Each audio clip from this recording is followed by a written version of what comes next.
ഭീകരവാദ ആക്രമണം ഉണ്ടായ സമയത്ത് അതിന് തെളിവ് ചോദിച്ച നിങ്ങളുടെ രാഹുൽ ഗാന്ധിയോടുള്ളൂ, തലയ്ക്ക് വെളിവില്ലാത്ത മനുഷ്യൻ. സന്ദീപ് വാചസ്പതി മണ്ടനായാൽ ഈ രാജ്യത്തിനൊന്നും സംഭവിക്കാനില്ല. പക്ഷേ ഇന്ത്യയുടെ പ്രതിപക്ഷ നേതാവ് മണ്ടനായാൽ ഈ രാഷ്ട്രം നാണം കെടും. അത്രേ എനിക്ക് പറയാനുള്ളൂ. സെക്യൂരിറ്റി ലാബ്സ് ഉണ്ടായി എന്നുള്ള കാര്യം എല്ലാവർക്കും അറിയാമല്ലോ എന്നാണ് ശ്രീ രാജീവ് ചന്ദ്രശേഖരൻ പറഞ്ഞത്.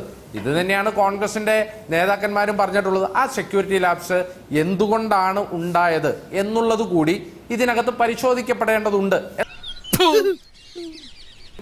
3 ടയർ സെക്യൂരിറ്റി സിസ്റ്റമുള്ള ഈ യൂണിയൻ ഹോം മിനിസ്ട്രി നേരിട്ട് സെക്യൂരിറ്റി കൊടുക്കുന്ന ആ പ്രദേശത്ത് എന്തുകൊണ്ടാണ് ഇങ്ങനെ ഒരു ഭീകരർക്ക് വന്ന് ഒരു ആക്രമണം നടത്തിയിട്ട് വളരെ സുഖസുന്ദരമായി തിരിച്ചു പോകാനിടയായ സാഹചര്യം ഉണ്ടായത് എന്തുകൊണ്ടാണ് എന്നുള്ളത് മുതലായ ചോദ്യങ്ങൾ സാധാരണ ഇന്ത്യക്കാരുടെ മുമ്പിലുണ്ട്.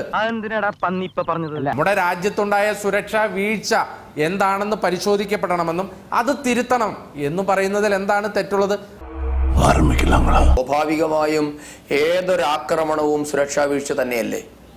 ഈ രാജ്യത്തെ പൗരന്മാരുടെ ജീവനും സ്വത്തിനും സംരക്ഷണം കൊടുക്കാൻ നിയോഗിക്കപ്പെട്ടിട്ടുള്ള സർക്കാരുകളാണ് സംസ്ഥാനത്തും കേന്ദ്രത്തിലും ഒക്കെ ഉള്ളത്.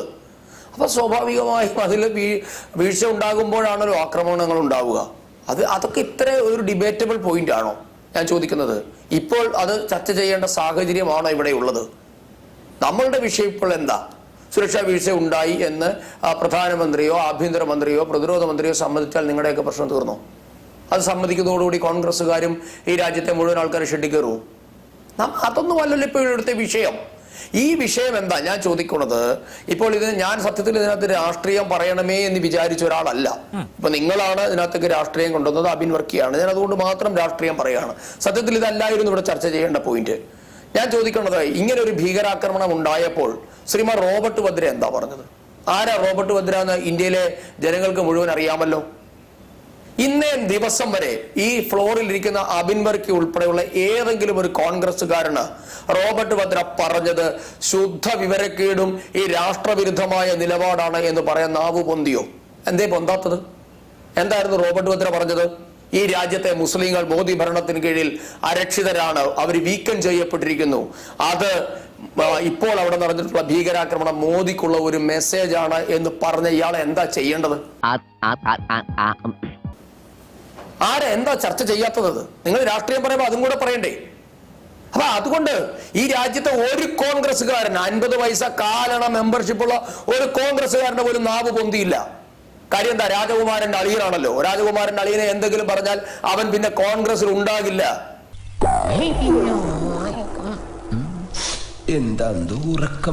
അത്രയ്ക്കുള്ള ഇവരുടെ നട്ടലൊക്കെ.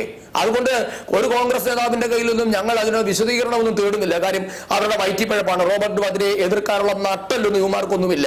ഇവർക്ക് നരേന്ദ്രമോദിക്കെതിരെയും രാജ്യത്തിനെതിരെ എന്തും പറയാം. അത് തന്നെയാണ് ഈ രാഷ്ട്രം ഇന്ന് നേരിടുന്ന ഏറ്റവും വലിയ വെല്ലുവിളിയും. ഇപ്പൊ നിങ്ങൾ സർവകക്ഷി യോഗത്തിൽ പോയി എല്ലാവരും പോയി എന്താ പറയുന്നത്, ചാനലുകളും മാധ്യമങ്ങളും അന്താരാഷ്ട്ര നിലവാരത്തിലുള്ള അന്താരാഷ്ട്ര തലത്തിലുള്ള എല്ലാവരും ഇത് വീക്ഷിക്കുന്നതായതുകൊണ്ട് മറ്റൊന്നും പറയാനില്ലാത്തത് കൊണ്ട് മടങ്ങിപ്പോയി എന്നതിനപ്പുറത്തേക്ക് ഇതിനകത്ത് ആത്മാർത്ഥതയില്ല, ആത്മാർത്ഥത ഉണ്ട് എന്നൊന്നും ഞാനിപ്പോൾ പറയുന്നില്ല. പക്ഷേ നിങ്ങളുടെ ക്യാമ്പിൽ നിന്ന് പുറത്തു വരുന്ന അപസ്വരങ്ങളെ നിയന്ത്രിക്കാൻ നിങ്ങൾ തയ്യാറാകാത്തിടത്തോളം കാലം നിങ്ങളിൽ സംശയങ്ങൾ അവശേഷിച്ചു കൊണ്ടേയിരിക്കും. പക്ഷെ അതുകൊണ്ട് നമ്മളെ സംബന്ധിച്ചുള്ള വിഷയം ഈ രാഷ്ട്രീയമൊന്നുമല്ല. അവിടെ നിരപരാധികളായ മനുഷ്യരെ മതം നോക്കി തെരഞ്ഞു പിടിച്ച് കൊന്നവർക്കുള്ള മറുപടി കൊടുക്കുക എന്നുള്ളതാണ്. അത് സ്വാഭാവികമായും ഈ രാജ്യം ഭരിക്കുന്ന സർക്കാർ നിരവധി തവണ തെളിയിച്ചിട്ടുള്ളതാണ്. ഈ രാജ്യത്തെ ജനങ്ങൾക്കറിയാം 2014 മുതലുള്ള സർക്കാരുകൾ ചെയ്തു വന്നിട്ടുള്ള നടപടികൾ. അതുകൊണ്ട് കർശനമായ കരുത്തുറ്റ നടപടികൾ ഉണ്ടാവുക തന്നെ ചെയ്യും. 145 കോടി ജനങ്ങളുടെയും അഭിമാനം സംരക്ഷിക്കാൻ, അവരുടെ ജീവൻ സംരക്ഷിക്കാൻ ആവശ്യമായ നടപടികൾ ഉണ്ടാകും. അത് ഏത് തരത്തിലാണെന്ന് തീരുമാനിക്കാനുള്ള സ്വാതന്ത്ര്യമെങ്കിലും സൈന്യത്തിന് വിട്ടുകൊടുത്തുകൂടെ? അതോ അതും ചാനൽ ഫ്ലോർ തീരുമാനിക്കണോ? ഇവിടെ വന്നിരിക്കുന്ന രാഷ്ട്രീയ നേതാക്കന്മാരാണോ ഇവിടുത്തെ സൈന്യത്തിന് ഉപദേശം കൊടുക്കേണ്ടത്? എന്നെ കൊല്ലാതിരിക്കാൻ പറ്റുമോ? അതുകൊണ്ട് നിങ്ങൾ ഇതിനെ ഏതെങ്കിലും ഒരു 2 രാഷ്ട്രീയ നേതാക്കന്മാർ തമ്മിലുള്ള ഗോഗോവിളിയായും വടംവലിയായും ദയവ് ചിത്രീകരിക്കരുത്. എന്താ ബിജെപിയുടെ സംസ്ഥാന അധ്യക്ഷൻ പറഞ്ഞതിനകത്ത് എന്താ അസ്വാഭാവികതയുള്ളത്? ഇവിടെ എന്തോ പറയുന്നത് കേട്ടല്ലോ, ബിജെപിയുടെ സംസ്ഥാന അധ്യക്ഷൻ എന്തോ പറഞ്ഞു. എന്താ പറഞ്ഞു അദ്ദേഹം? ഇവിടെ മതം ചകഞ്ഞു വന്ന ഇവിടുത്തെ തീവ്രവാദ ആക്രമണവുമായി ബന്ധപ്പെട്ട് വിവാദമായ പ്രസ്താവന നടത്തിയത് ശ്രീമാൻ വി ഡി സതീശനാണ്, ശ്രീ TN പ്രതാപനാണ്, റോബർട്ട് വദ്രയാണ്, MA ബേബിയാണ്. എന്താ നിങ്ങൾ ഒന്നും ചർച്ച ചെയ്യാത്തത്? അതൊന്നും എനിക്കറിയാൻ മേല. എന്തായിരുന്നു MA ബേബി പറഞ്ഞത്? ആർട്ടിക്കിൾ 370 നിർത്തലാക്കിയതിന് റിട്ടാലിയേഷൻ ആണെന്നാണ് പറഞ്ഞത്. അയാളും ഈ നാടിന്റെ പൗരനല്ലേ? അയാൾ ഈ രാജ്യത്ത് ഭരണഘടന തൊട്ട് സത്യപ്രതിജ്ഞ ചെയ്ത ഒരു മന്ത്രിയായിരുന്നില്ലേ? അയാളുടെയൊക്കെ കൂറ് ആരോടാണ്? ശ്രീമാൻ MA ബേബിയുടെ. അയാളെ സ്ത്രീ ചേർത്ത് പറയാൻ പോലും എനിക്ക് ലജ്ജയുണ്ട്. ഇന്നിറങ്ങിക്കോണം ഈ അങ്കത്തട്ടിന്ന്, ഈ കൊട്ടാര വളപ്പിന്ന്, ഈ ടെറിട്ടറിന്ന്. ഇന്ത്യൻ പ്രധാനമന്ത്രി എന്നുള്ളത് ലോകത്തിലെ 20 രാജ്യങ്ങളുടെ പരമോന്നത ബഹുമതി നേടിയ ആളാണ്. അതിനകത്ത് ഏറ്റവും കൂടുതൽ നരേന്ദ്രമോദിക്ക് പരമോന്നത ബഹുമതികൾ കൊടുത്തിട്ട് സൗദി അറേബ്യയും ഇറാനും അടക്കമുള്ള കടുത്ത മുസ്ലിം രാഷ്ട്രങ്ങളാണ്. ഇവരാരെങ്കിലും പാകിസ്ഥാനെ പിന്തുണയ്ക്കുമോ? ഇനി നമ്മൾ എന്ത് ചെയ്യുമല്ലയ്യ? ഇതിന്റെ പ്രധാനപ്പെട്ട പ്രശ്നം അതല്ലല്ലോ. ഇതിലെ മറ്റൊരു പ്രശ്നവും കൂടിയുണ്ട്. എന്താണ്? ഈ രാജ്യത്ത് ഇനിയും ഭീകരാക്രമണം നന്നായിട്ട് അറിയായിരുന്നു ഈ ചൂരയുടെ ഉള്ളിൽ നിന്ന് തൊണ്ടേക്കറി കുരി. ഈ രാജ്യത്ത് ഇനിയും ഭീകരാക്രമണങ്ങൾ നടന്നുകൂടായികയില്ലല്ലോ. അടിപൊളി.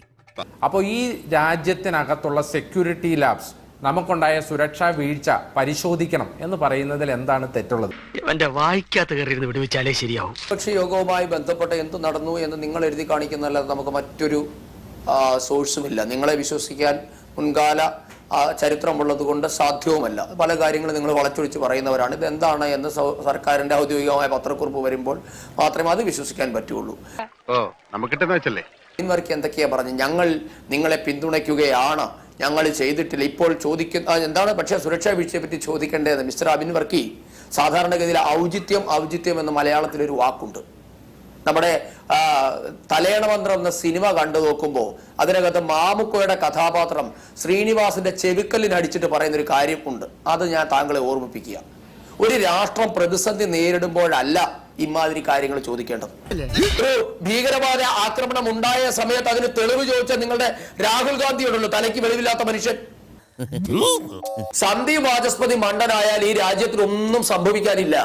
പക്ഷേ ഇന്ത്യയുടെ പ്രതിപക്ഷ നേതാവ് മണ്ടനായാൽ ഈ രാഷ്ട്രം നാണം കെടും. അത്രേ എനിക്ക് പറയാനുള്ളൂ.